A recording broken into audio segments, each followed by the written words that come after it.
Voyons maintenant comment résoudre une inéquation d'une fonction sinusoïdale. Donc, prenons l'inéquation suivante.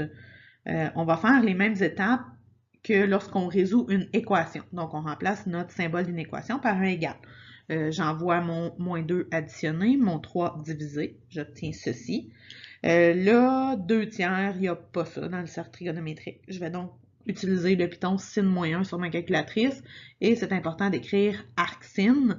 Vos profs au cégep ne vous permettront pas d'écrire sin-1. On n'écrit pas habituellement sin-1, c'est la fonction arcsinus. Donc, on écrit arc-sin de 2 tiers, mais sur ta calculatrice, ça ne rentre pas arc-sin, donc écrive sin-1. Lorsque je fais le calcul, j'obtiens 0,7297. Bon, on a vu donc que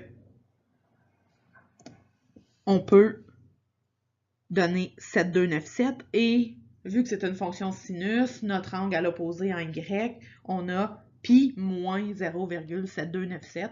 Bon, là, vous calculerez sur la calculatrice, ça donne combien. Vous ne réussirez pas là, à le donner en pi.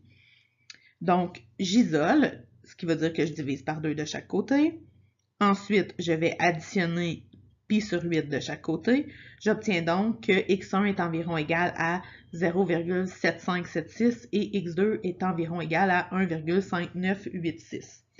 Bon, il faut se rappeler que pour donner la réponse, il va falloir calculer la période. Donc, 2pi sur 2, ça me donne pi. Ma période, c'est pi.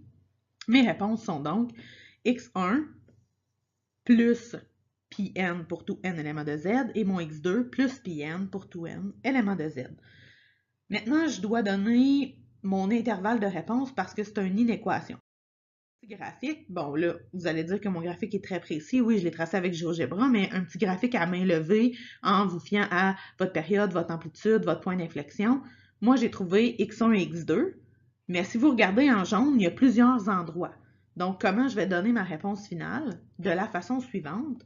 X est élément de crochet ouvert parce qu'il n'y avait pas d'égal dans notre symbole d'inéquation.